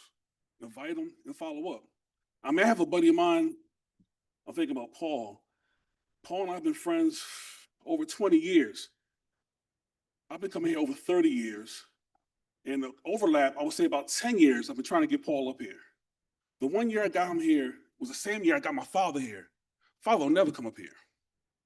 Paul and my father came up here, and it was fantastic.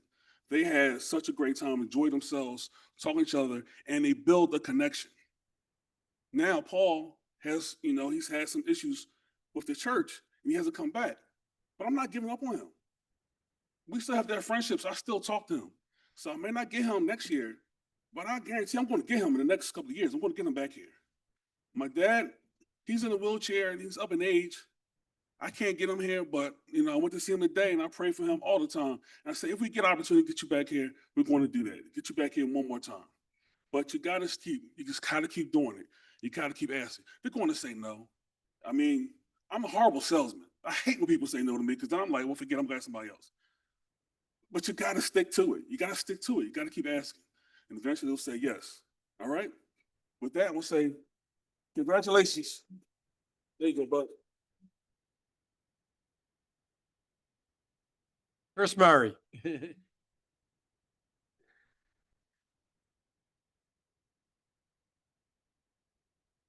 All right. Chris Murray from Our Lady of Sacred Heart. They got my slides up. Good, it worked. I wasn't sure. So I'm actually going to start on the new men's talking points here. Short and sweet. The new retreatant. Sorry, yes. New retreatants talking points. This gets handed out. Eric sends this to us week before or a month before our retreat. Get it to one of your guys if you're not going to do it. Make sure that this orientation happens. Give it to one of your associate captains. Have them do it. It's a busy Friday night's a busy night for a captain. It's not going to work, right? Give it to them maybe a week before so they can prepare for it. And then on the tail end of the new retreatants, we've been using the St. Paul Society Award. This is not new. I don't know, from what I'm told, that not many groups have been using it. So this goes to the sponsor. So we have our pin ceremony. This would go to the person who invited that person. One little detail that's changed on it, we were printing them out. Eric had to print your name on it and things like that. You're now going to get blanks.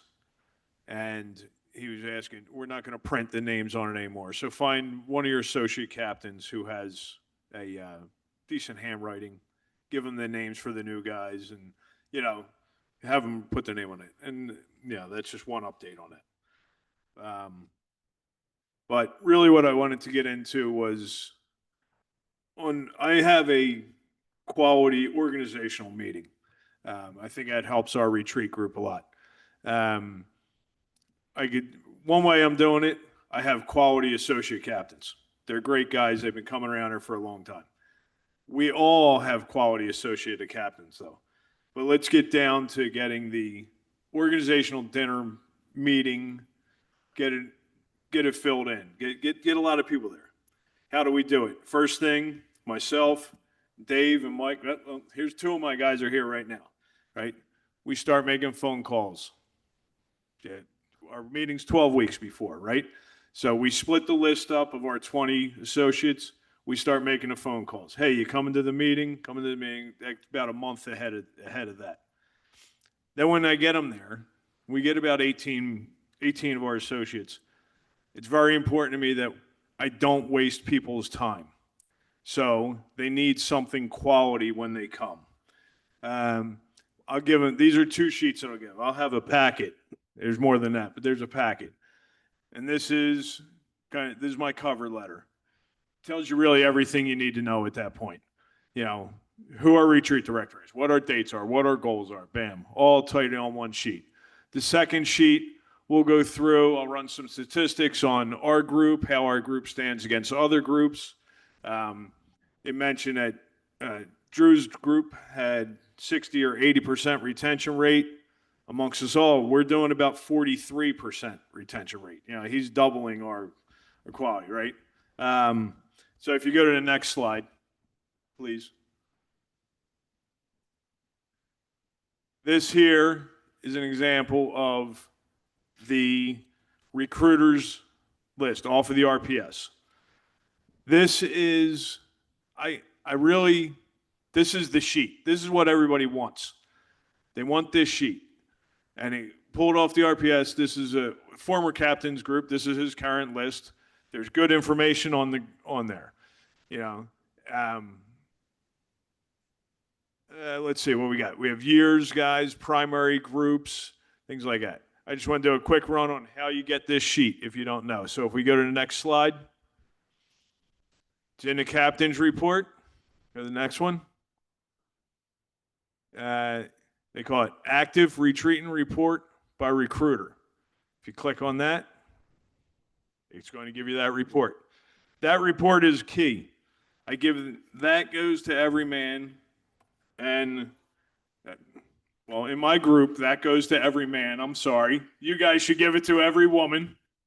So, and now there's multiple ways in RPS, but for me, and I encourage my associate captains to use the RPS, use the login, use it.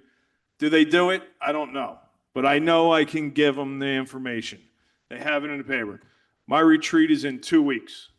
As you see, that's mine. It's written all over. It has notes, how many times I called these guys. I mean, I'm doing this sitting over top of a football field or a lacrosse field on Tuesday night or whatever. You know, I got kids. I don't have time to sit in front of the computer, but I can throw this in my car and I can have a pen and a thing, you know, a phone, so I can make my calls. But that was about the run of it. That's the most important thing, I think, is when you get them, don't waste their time. If you waste their time, you're not going to come back next year. So, all right.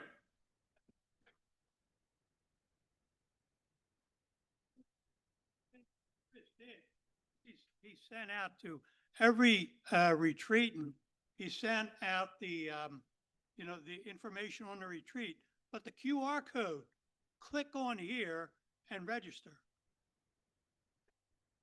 We'll use that. Right. Yeah, for registration. I want to highlight one point.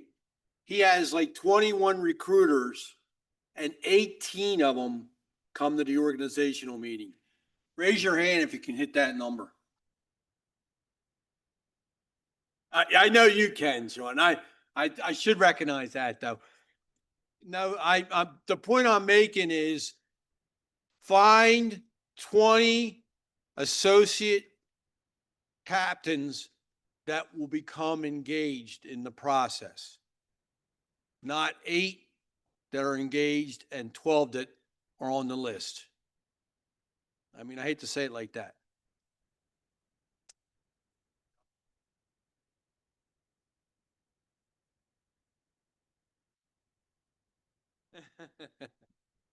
Thanks, Pat.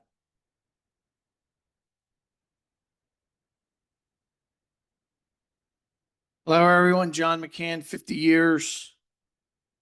49 years I came in silence. I knew nothing about the leadership. My father started this retreat, and this is all brand new to me. I know it's hard to believe, but it's very, very true. So as far as I'm concerned, I got the easiest job tonight because what everyone already said, I have on my notes to do what they said, but it's just a couple highlights. The one thing that no one said that we hammer it like a carpenter. We set a goal. Our goal's 300. So when Tony Copa was the captain, our numbers fell very much. I forget the guy who said, yeah, right over here. We had guys in the background too, stayed up here. And what happened to us is it was embarrassing to invite a guy to come to retreat and have to stay up here. So we stopped recruiting. We were as high as 320 for as long as I can remember, maybe the first 35 to 40 years of my coming. And it was like a cliff, very similar to my friend, a cliff. We dropped right off it. Copa gets involved right after COVID or right before it. And he set up a system for now, it's for me to follow. First thing we know is I already can tell you who our next captains are 15 years out. We're grooming them now. That's the first thing. But the most important thing is we set a goal of 300. When I'm up on the podium at the retreat, I talk about 300. I talk about the importance of getting 300. So Tony left it at 258. This year we had 271. 45 new retreatants. Very interesting. Very, very interesting. What Tony did the last 2 years of his, maybe his last year and then my first, no, his last 2 years, is we brought in these national preachers. And our guys, the first year, that national preacher brought in, they're Catholics, but they're, evangelist type of Catholics. Not that there's anything wrong with it, as Jerry Seinfeld would say, it's fine. But we did that the first year. It brought a group of people in, and then they left because they followed the preacher. We brought them in a second time. The second time we brought them in, guys would come up to us and say, hey, bring the priest back. We want the priest, not the national speaker, which we were fascinated by. Last year, we brought the priest back. We had tremendous response. Father, I'm glad you're allowing us to pick our own retreat director and our own speakers. And we have a group with a music group within that's like a whole band. They've been approved for many years. But the point is, I lost my point. Oh, we spend a lot of time on the retreat director. And we have meetings once a month. There's around anywhere from 8 to 15 of us. And generally speaking, one of the men who are on the team go and see the retreat director at their parish. He comes and does speeches and things like that. It's extremely helpful. But we found that bringing the priest into it, our men love it. The other thing that we do is we give awards. I usually come with a shirt, tie, and suit coat, but I have a special shirt on here. One of our guys, we used to give out plaques for 5, 10, 15, 20, all the way up. So this year, for 25 and 50 years, we gave this shirt. So when they wear it to a cocktail party, people talk about it, and we think of it as a recruiting thing. People say, well, why do you give it a reward to come to Malvern? Well, most people our age will never be recognized again. And it's our way to bring them, get them recognized. We give them a Malvern pin and a simple little brochure that one of you guys printed up. It was very nice. We hand that out. And we try to make it very inclusive in terms of it's a real, almost a fraternity, so to speak. We make it very warm. We tell the guys, we spread the new retreatants among the tables, and we tell the men at the table, make the guy feel comfortable. So and then I follow up on monthly calls, and I have men who are on our team follow up on the monthly calls to the new retreatants, and we just stay on top of it like that. It's very unsophisticated, but I'm in charge. I'm the leader of the meetings, and I say almost nothing. It's all about what the group wants to do, how they want to do it, and then that's what we do. And somebody made a comment earlier in mass about the kids. Isn't it nice to hear the kids? It's just fantastic. So, but Pat, thanks for all you do. Pat sits on our meetings with us, and we find that to be very helpful. It's ridiculous what I do to Eric. I don't know if you guys call Eric. I am a salesman. I'm a realtor, so I do nothing but sell.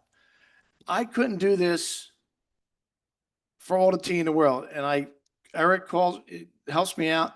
Send what you need, John. And he sends it back to me in about 3 minutes. So I really rely on Eric and the staff, and they do a fantastic job. So thanks a lot to everyone. Thanks for having us. Thanks, John. And thank you to all the captains that got up. That's an outstanding job. They're good captains. They're setting the pace. They're setting the standard. And listen, we're here to learn off each other. Get to know the other captains and talk to each other and pick each other's brains. I mean, that's how we learn it, you know? You can talk to me, or you can always talk to Pat, or you can talk to Eric or anyone, or you talk to Gordon. But we're here to help each other. I mean, that's all we were, just captains too. And we've learned over time by groups that have success. And the things that you guys said were amazing. And I think that carpenter's pencil is about the coolest thing I've seen in a long time. So we're going to have Jim Catterbone come up and talk about marketing. Yes, sir. Thank you. No, I'm good. John, gifts that God gives to us, right? You actually stole my line over here. That's fantastic. Everybody repeat after me. Montute. Montute, is that right? Okay, so nobody will get it wrong again.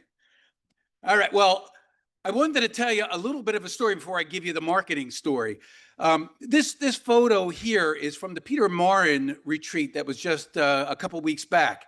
And there was some difficulty with transportation, so I went to facilities. I said, could I get one of our vans, go pick these guys up at the homeless shelter and bring them up? So I trekked down there, and we go out front, and I said to them, look, I'm not a professional driver. This is not Uber. So I renamed it Goober and said, it's okay. You'll be fine. We come up. There's one person missing from this picture, and that's Bo. Bo's over here somewhere outside of the frame of the lens. He didn't want to integrate. We go up to the retreat. He was somewhat participatory. When we got back and I dropped him off, Bo came over to me, put a bear hug, big dude too, put a bear hug on me and said, bless you for this, right? That's what this is. That's what this is all about. Drew knows, because you've had a sick child and you know how we need God in our life. That's what this is. It reminds us of that stuff. I would never tell anybody what they should give to Malvern Retreat House, but I could sure make a pretty compelling case for why they should support the things that happen here. And that's what development is all about. I had a guy 2 years ago say to me, I was divorced 10 years. He said, but for 10 years, I traveled a lot. I went to different cathedrals. I went to different churches. And you know what my prayer was? That I would be reunited with my wife. And he had been asked several times to come, and travel, conflict, just couldn't get to Malvern Retreat House. And he came.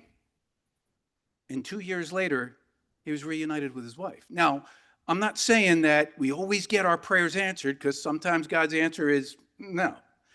But it's a place of miracles, and we are witness to such miracles.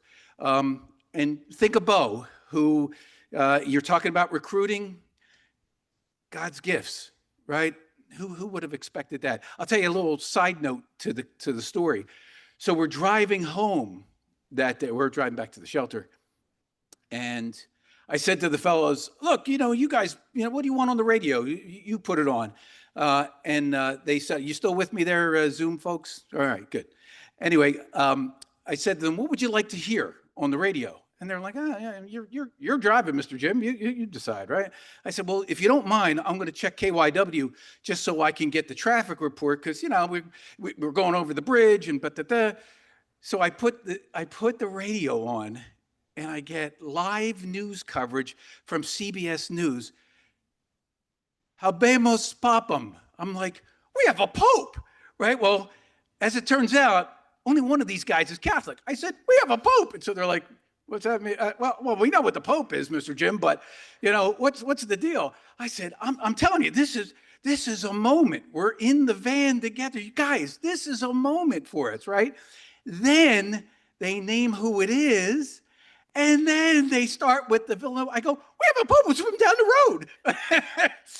It was really something. What was cool about the whole exchange experience was the curiosity of these guys having come to the Malvern Retreat House. And I said to them when we got here, we don't do this because you're Catholic. We do it because we are. So our gift to you is our Catholicism and our love of God. What you receive is the God that's in you. But the whole ride back was about tell me a little bit more about your faith. Tell me a little bit more about this cardinal. Tell me a little bit more about this process. It was really a wonderful experience, and I think that's really the gift of the Malvern Retreat House. So that's why I ask for support that's outside of the operations, the 275, the 290, the 325, like that number, the 295, whatever it is. Beyond that, whatever other initiatives that we've got going on, like getting an altar built around the cross and like getting rooms renovated and having new facilities in the dining hall and having new kitchen equipment, all that stuff has to be money raised outside of our normal operations budget. So Peter, if you can go to the next one, I'll give you a sense of where we are so far. So far, we're tracking about 22% ahead of where we were last year. Good, bad, or indifferent? It's definitely, if you look here, the major gifts column is one that we focused on and said, this is what we've got to develop this year. We've got to try and look out and see if we can invite individuals that can give $5,000 or more a year to the Malvern Retreat House outside of paying for their retreat. And we're making some headway there. So we're a little bit ahead of schedule, but got a long way to go. And 40% of all giving doesn't happen until the fourth quarter anyway. So we just keep tracking it. But that's where we are to date, 22% above where we were this time last year. I'll tell you what is a little disappointing, but it's expected. And Michael said it earlier about the economic conditions. We're down about 13% in participants, in people that donate. And to be candid with you, I may have shared this number with you before. I don't want to numerologist you to death. But of the 16,000 individuals that came to the Malvern Retreat House last year, only about 14% gave a philanthropic gift. That means 86% didn't. And that's just the number. Next slide. Which is how we try to get some of the other 86% to give. Now, Peter, if you go to the slide next, the other guy, and we blow that up a little bit, I'll tell you what we're attempting to do, something that we hadn't done before, and that's try to give a raffle in which, these are all great slides, by the way, not the right one, but they're all good slides. This is the slide we were looking for, where you're the first, by the way, to find this out. On the 19th of this month, in our newsletter that goes out to those 15,000 retreatants, we are introducing an opportunity to become a lifetime member, which means that if you have a lifetime membership card to the Malvern Retreat House, you won't pay again for your annual retreat. Now, normally we look for someone that wants to get a lifetime membership for $4,000. Well, for this thing, it costs you $100 for a chance at 250 tickets are going to be sold. That's it, just 250 tickets at $100, and the winning ticket gets lifetime member. The next two persons' names that we would pull will get their next retreat a gift certificate so that they will not have to pay for their next retreat. So it's $100 investment. And why $100? Why not something a little less? Why not something a little more? We think that's a pretty nice price point to invite participation. Once we sell 250 tickets, it's over. That's it. So that you're only going to have a 1 in 250 chance to win. Now, would we introduce this again next year, perhaps? Yeah, we might. And we might do it at 500 tickets at $50 or something like that. But the point here is we lost some revenue when the art show left us this year, and we were looking for ways to generate some additional revenue. Well, $25,000 is what we could net out of this. I mean, literally net out of this, because the retreat and taking advantage of their card wouldn't kick in till next year. So we only incur cost next year. So this year, it's a 100% win. Not for nothing, but I mean, that's how the numbers flow. So, so what this also does is it might invite the $50 donor who couldn't give, the $75 donor who couldn't give, to consider maybe I could do 100 for a chance to win a lifetime membership. So we'll see. It's worth giving a try. It's everybody, parishes, church, there's raffle contests of all different types. Why not us? Why not invite a little more participation? Why not invite some of the folks that may, be on the fringe of a retreat to take advantage of this? Okay, and there's one last slide I want to share with you, because I really want to be respectful of your time. I know you've had a lot of people talk to you, give you a lot of things. All you have to remember is one thing: Montute. No, I'm kidding. No, I'm kidding. What this is the bedrock of our fundraising. It is the annual appeal. We do it every year at this time. And the only people that will not get an annual appeal letter from us are the folks that gave on our one day of giving, May Day for Malvern on May 1st. So we thought, well, we'll give you guys a little bit of a break because you've been generous to us very, very recently. But there's two different letters that are going out. Ladies, you wanted more lady chatter. There's a ladies letter, and then there's a dudes letter. Okay. And all it is really, to be honest with you, it's the same letter. It's just a little bit of aesthetics. But what I don't want you to miss in this is what is the theme of this? It's that we are on our path to sainthood. It's combining the Carlo Acutis teaching. It is, we're talking about the path between the Carlo Acutis shrine downstairs and the papal cross that's on the lawn as the path to sainthood. Honestly, and you know it because you've been on the retreats, you know that every person sitting next to you is a saint. It's part of our evangelical call to get to sainthood. And by gosh, I'm thinking that every one of us can. So what I'm asking in the annual appeal this year is help us all to become saints, help all the others to become saints. How do you do that? Simply by being supportive of the Malvern Retreat House.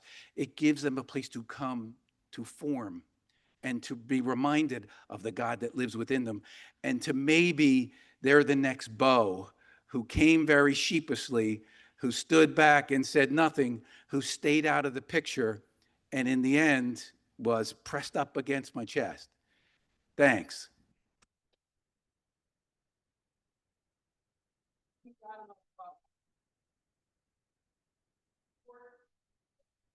Go home in the next week or so, send an email back to the group saying, hey, this is coming out, and it's going to help rebuild our account. Let them know it's coming out, get them to support. Got to get up to 14%.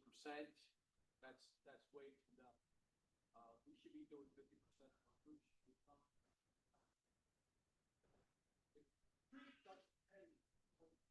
Are they just have, make renovations or put an elevator?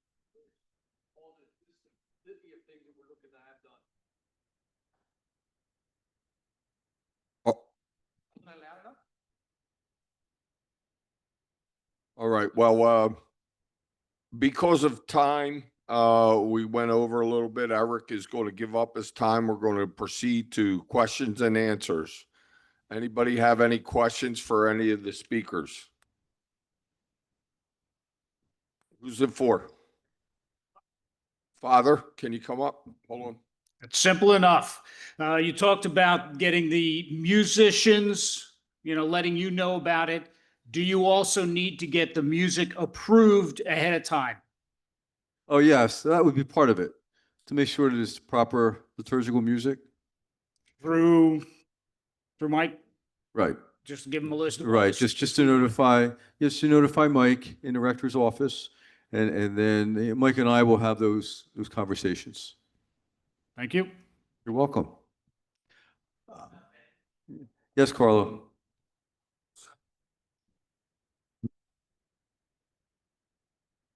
Hello. There you go. Just questions about vetting. We usually have 3 or 4 deacons who join us on our retreat.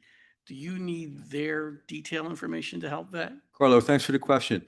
When it comes to a member of the clergy, a permanent deacon or a priest, if they're not a priest from Philadelphia, they have to get a letter of suitability. If they're not ministering in their own diocese, if they go to any other diocese to function either as a deacon or as a priest, they have to get a letter of suitability for that particular occasion. And so as they have to do that, I have to do that whenever I go minister somewhere else. And that's coordinated through either for the vicar for clergy, for a diocesan priest, or through the superior. So even if they come back, and they're welcome to come back, but they have to get a letter of suitability each time because it is event specific. Anything else, anyone? Who's it for, Joe?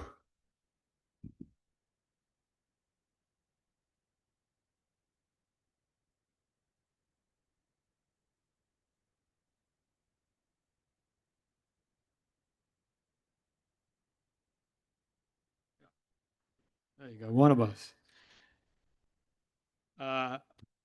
Making this mean.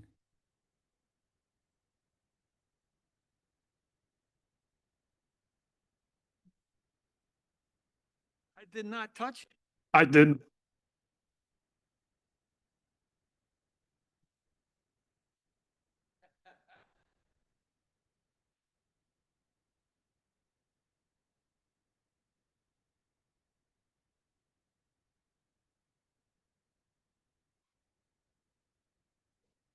Check. Don't mess this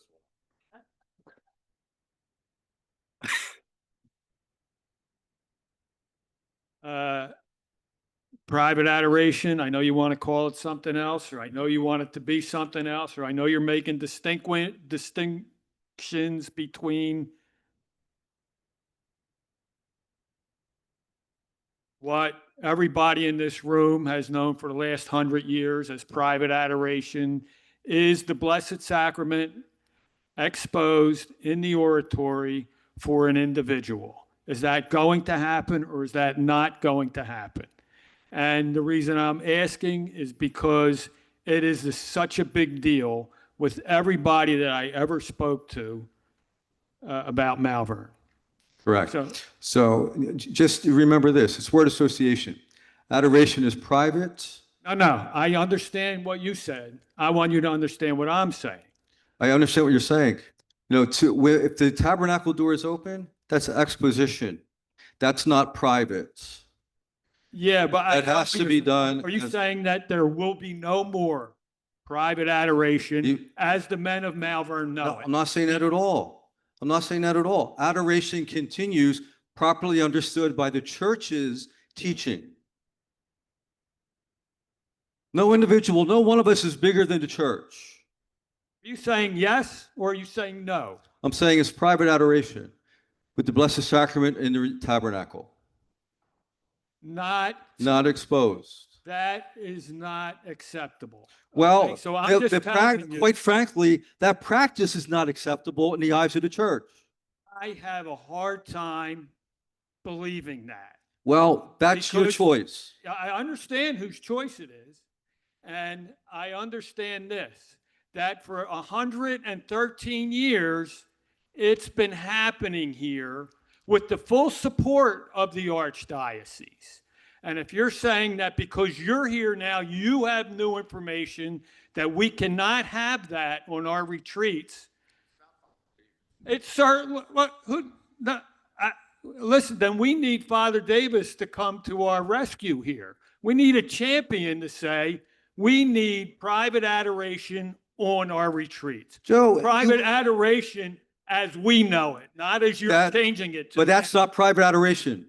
That's the error. Oh, well, I'll tell you what, you can call it what you want, but I'm That's- telling you, that's what we need.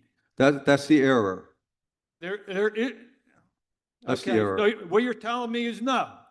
You're telling me, no, you will not have that here anymore. We will move in a direction where we will do it properly. To be quite honest, this is in concert with the ministry team. We're going to wait till the new liturgical season, which is Advent. And then at that time, we will remove the keys from the oratory tabernacles. So it's adoration properly understood. Properly understood by Malvern retreatants is what I explained to you. I'm sorry, And Joe, you're that was an error. giving me- I'm sorry, Joe, that was an error that we have to correct from the direction of the director for the office of worship of this archdiocese. We're a Catholic institution. That's the bottom line. So you came here to shut us down, basically. I came here as a priest in good standing to do what's liturgically proper, Okay. which is my role. Whoever invented this for this moment is doing the wrong thing. Well, It's very Pharisaic, as a matter of fact. it's the universal church, Joe. That's who's done it. No, it isn't. No, it isn't. Because I know this I'm done. happens all over the archdiocese. I know it does. You can be done. I don't blame you.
Real quick.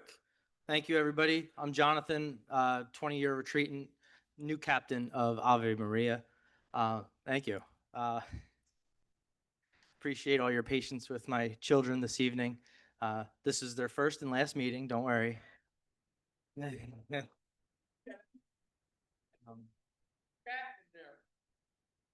So, Father, I just would ask, like, for everybody's peace of mind, provide us with these documents that the church shows that this is the correct way to do it. And great. And I was just thinking, I'm only 36, right? So I'm still a baby, but I've seen religious orders entirely evaporate. I've seen the decline of attendance at Roman Catholic churches all over the United States. And part of that is, maybe a little part, but it definitely plays a part, is buffet Catholicism. You take what you want, you leave what you don't like, and you pick and choose what you want to believe. And obedience is important. It really is. And it doesn't matter if this rule came out 20 years ago, 80 years ago, or 102 years ago. This is what the church teaches. And if you can provide proof that this is what Mother Church wants from us, all the great saints were obedient. That's what separated Luther and Francis, right? Let's be St. Francis and follow Mother Church. Maybe it'll change in 15 years. Maybe it'll change in our lifetime. I don't know, but we got to be obedient. Thank you.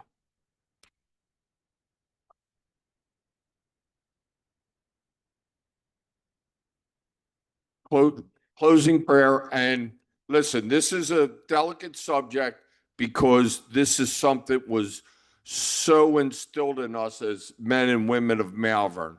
It's the only way I know to come on a retreat. And it was such a highlight of the retreat.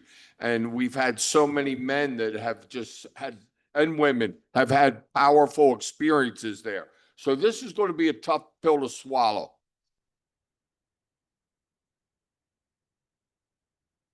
Okay. Right. Right. Right. That's what I'm getting ready to say. Yeah, but it's past that. All right, I got it. All right, Gordon. Again, thank you all for coming out, giving up of your time this evening. It definitely was hopefully worthwhile, and it may, in this closing prayer, may say something. In the name of the Father, the Son, and the Holy Spirit, as we close this meeting, Lord, we want to give honor to you. Thank you, God, for the time we had today to discuss issues and make decisions. May you bless each person who took the time to gather here today, and let your hand of protection be on them throughout the rest of the week. Let the work done here tonight come to fruition, and let it all be for your glory. Help us each to do our parts to bring the plans discussed to life. Mary, our mother, St. Joseph, amen. In the name of the Father, the Son, the Holy Spirit, amen. Prosit. Thank you all for coming. If anybody if anybody wants to take any pizza or anything home, help yourself.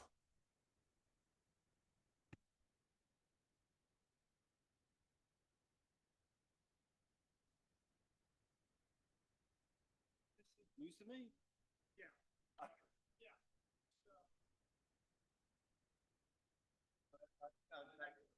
Okay, Joe.